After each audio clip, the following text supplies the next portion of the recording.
going on, guys? Sorry, man. We got we got the best beats on YouTube. So things are getting extremely dicey, and some of this stuff that you're going to hear tonight is going to be pretty mind blowing, to say the least. Probably going to have a no knock raid at 6 a.m. after this video. But so the NSA is going woke, and you might say, well, what does that matter? Everything's going woke. Well, these are one of the most powerful federal agencies, right? So there's been some leaked documents that reveal massive woke agendas and glossary of terms. I'm going to post it up here. From everything from critical race theory, gender ideology, white hate, you name it. So this is it on one of the unclassified websites here from the NSA. It's a glossary of terms, they say, and they talk about words evolving and such. But below the core diversity-related work terms: diversity, workforce diversity, equitable, inclusion, or inclusion culture. Okay, so one of the most powerful federal agencies is now being influenced by divisive ideologies and resentment to the very country is tasked with protecting. The NSA, National Security Agency, has a glossary of terms showing the agency's radical leftist position on race, gender, and social justice, which this leaked document shows. So it has things like agender, bigender, cisism, sexism, demigender, pangender. Sorry, man, these leftist terms are hard to read. I have things like heterosexism, cissexism, transmisogyny, and while describing people that are assigned their genders at birth, not that that's their real genders, because you choose your gender in this new America. It also talks about America being evil. It describes a system of neocolonialism, that it believes that the United States oppresses minorities, and that this all began with white European occupations of a land, and that is now the United States. So if we go through here, you can just see, I mean, just tons of woke thing: assigned female at birth, assigned male at birth, AFAB, AMAB, ageism. Just look, ally, anti-racist. Look at that. And anti-racist is someone who is supporting an anti-racist policy through their actions or expressing anti-racist ideas. This includes expression of ideas, racial groups. So asexual, assigned sex, bigotry, BIPOC, biphobia. I mean, literally, this is scary, because the NSA conducts mass surveillance and provides intelligence to the U.S. military. It's one of the most powerful agencies, right? Snowden worked for them, leaked that they were, spying on Americans. So you have this group that's funded by tax dollars that are now spying on Americans that have these Marxist beliefs, so much so that they use your tax dollars. They pay people to create this document, or a group of people. This isn't just one person. This had to be a whole team of people that was getting paid. So probably millions of dollars to create this glossary of terms that were tasked to make this, right? So one of the most powerful federal agencies, now influenced by divisive ideologies and resentment for America. And we're talking about the concerns we've had of Joe Biden and using his agencies and weaponizing them against American people, right? Against people that oppose the views of Marxism, right? This document is also contributing to white hate, right? If you look here, this is on this document here. White fragility, the state in which even a minimum amount of racial stress becomes intolerable, triggering a range of defensive moves in white people. These moves include the outward display of emotions such as anger, fear, and guilt, and behavior such as argumentation, silence, leaving the stress-inducing situation. These behaviors in turn function to reinstate white racial equilibrium. Racial stress results from an interruption to what is racially familiar. Then white privilege, right? So again, unearned set of advantages, entitlements, benefits, white supremacy. So this is very, very bad. This is very bad. If you just go look through here. Yeah. White European occupation. America is evil. Tons of LGBT ideology. And again, they conduct massive surveillance. So when I Googled NSA, well, look what happened. This means they're trying to cover it up. They're trying to cover it up. Google's in cahoots trying to cover it up. Anytime you ever try to search for something they're trying to cover up, this is what you get. This is the result. So this is bad. Our country's completely gone. And, you know, hopefully you watched my video last night. I think it was, this afternoon at lunchtime. It was a powerful video. Our country's gone, you know, and government agencies are being weaponized against its own people, against traditionalism. You know, they want to destroy nuclear family because nuclear family is strong. They want to destroy masculinity. They want to destroy and divide based on race. They want to do all these things, you know,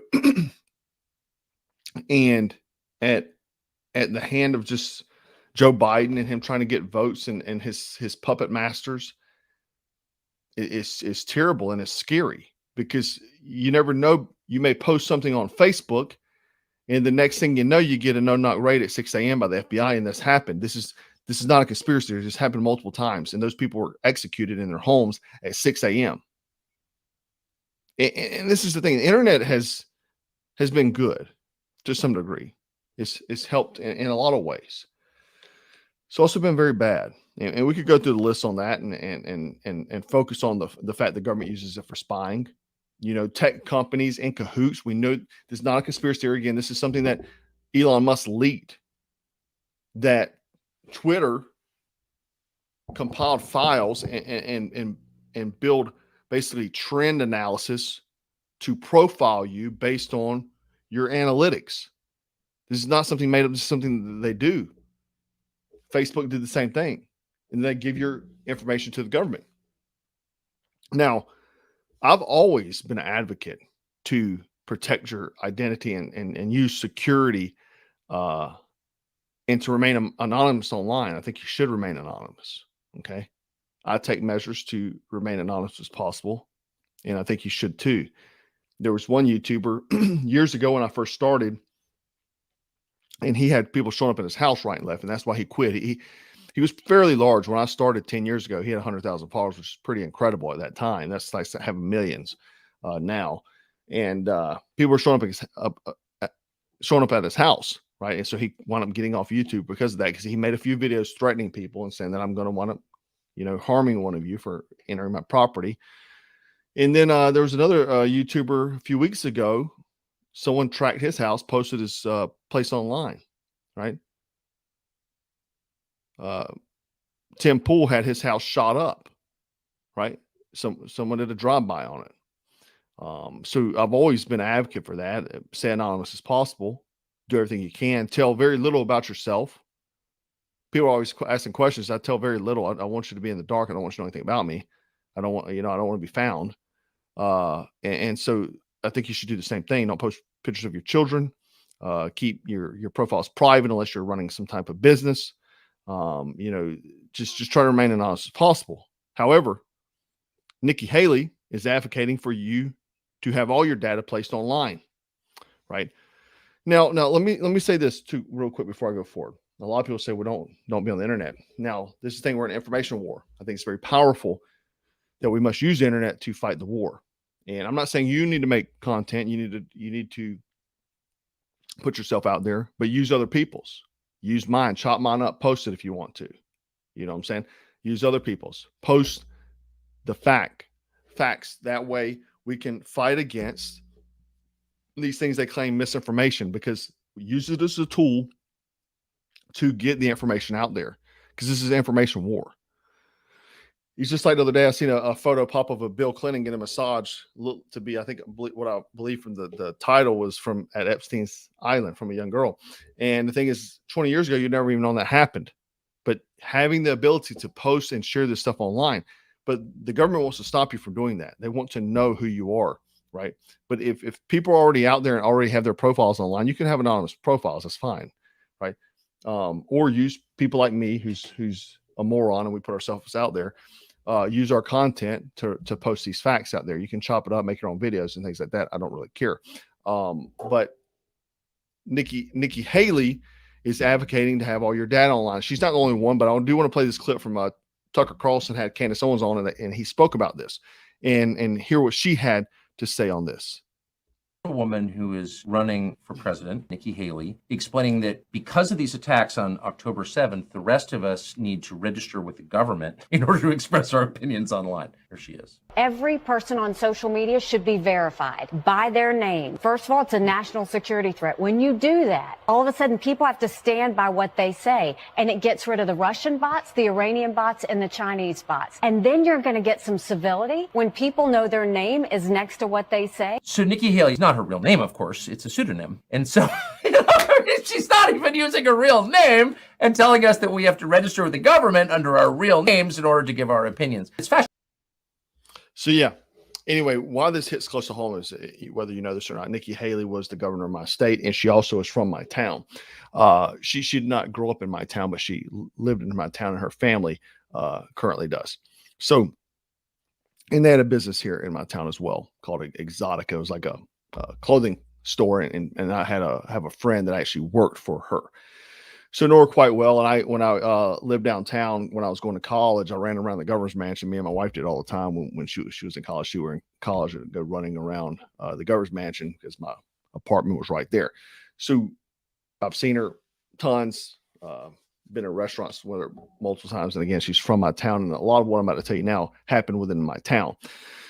So Nikki Haley worked for Trump, right? And she wound up having to pull out because she went broke. But now Nikki Haley's very wealthy. How did Nikki Haley build an $8 million fortune and help bail out her parents?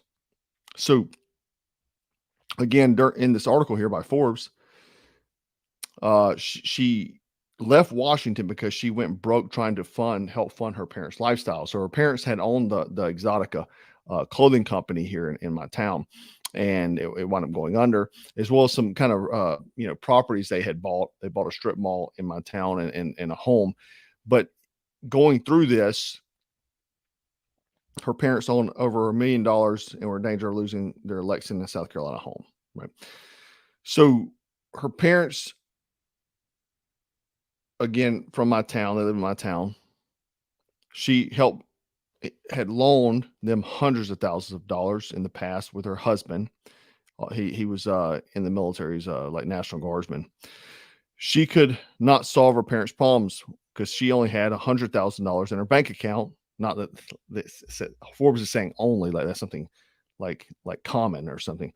And then only making $185,000 a year in her only assess. Again, it's crazy.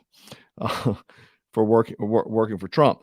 So her net worth has ballooned from less than $1 million to an estimated $8 million. It goes on to say, how does she make that money in so little time? By following the tried and true playbook for politicians looking to cash in on their fame.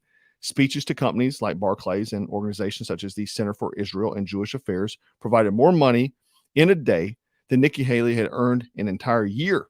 Right. It's not clear how much money she makes from 2019 to 2021, but it was somewhere in the ballpark of $2.3 million in just 11 events in 2022. So again, she the thing is about the Israel thing is why I think it's pretty big. It's one of her biggest donors is APAC, I think is the name of it, but it's Jewish owned. It's like one of the biggest companies that endorse candidates. And so why she's trying to push the war in Israel so bad, why? Because she's getting paid to do that.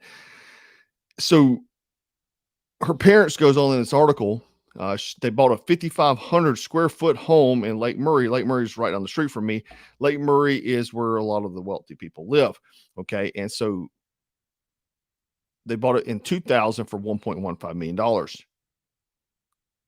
2 years later, they bought a strip mall for $1.3 million here in town, taking out another mortgage for $765,000. Well, they wound up losing that all, and Nikki Haley basically pretty much had to bail them out. But again, if you're ever questioning, and why I'm bringing this up is because this is someone that from my town, this is not some stranger, and she's taking money from globalists. She's taking money from these folks that push agendas, and she's a soldier for them pushing their agendas, right? She became a millionaire. Most people that get into politics because they want to get rich, not because they want to do good for the world. Do you think if you go look at any of her tweets, do you look like she's trying to do good for the world, or she's trying to push us into some type of World War III, or send money to every country except America?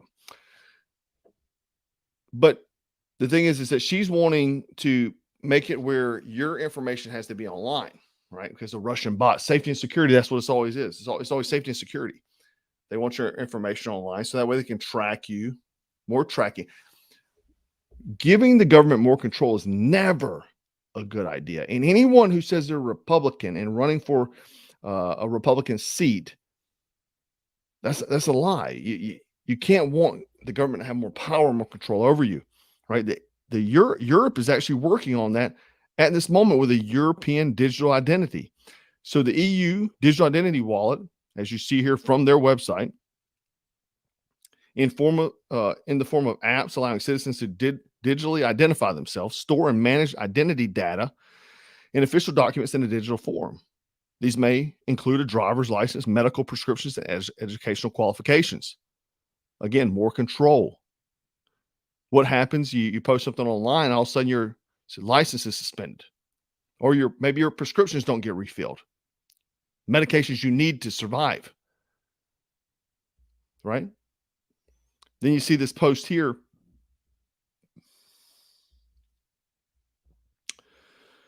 With the European Digital Identity Wallet, all citizens will be able to have a secured e-identity for their lifetime.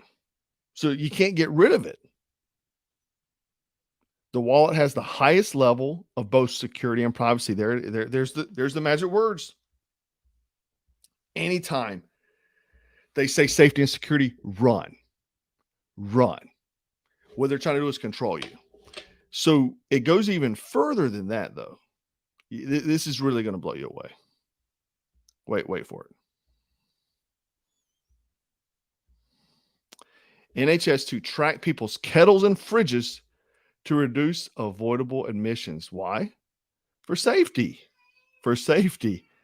So the conspiracies keep unfolding. What they say is that they're trying to reduce avoidable hospital visits ahead of a winter period. Obviously, climate change, climate control, these sort of things. Monitor people's eating and drinking habits, right? For safety and security, right? To stop people from being unwell, to keep them from being sick, for your safety. They want to know how much food you eat and drink, right? How much milk or red meat you eating there, buddy? You know that doesn't fit into the ESG scale. We're going to have to suspend your car with that kill switch they're putting in. Did you know about the kill switch? Yeah. In 2 years, be a kill switch in your vehicle. We're going to shut your vehicle off for a week. Won't be able to go to work. You'll lose your job, lose your home. Should have made that post because NSA said that was racist, bigotry, white hate. Yeah. The conspiracies keep unfolding, guys, and showing to be true. So hopefully I didn't ruin your weekend with this, but it's all true. It's all there. This is the thing that kills me, is people are like pretending this stuff isn't real. Oh, it's conspiracy theory. Oh, it's clickbait. Man, this stuff is real. I'm slapping your face with it from the freaking government websites. Nikki Haley saying it for herself. Keep running and pretending like it's not going to happen. They want to have complete control of your life, complete control of your world, your online identity. Look, everything's happening online now. I mean, it's just how you can't run from it. You can go try to live off in the woods if you want, but it's only a matter of time till they come get you and Ruby Ridge you. They want you online. They want to know every move you make, right? But again, for your own security, I would obviously remain anonymous as possible. But this is information war, so you should be fighting it. You should be taking part in it, because the leftists aren't taking any breaks. They're not taking any days off, and they're winning. So anyhow, guys, I just wanted to share this with you. And remember to stay frosty, stay strapped, and always stay dangerous. Take care.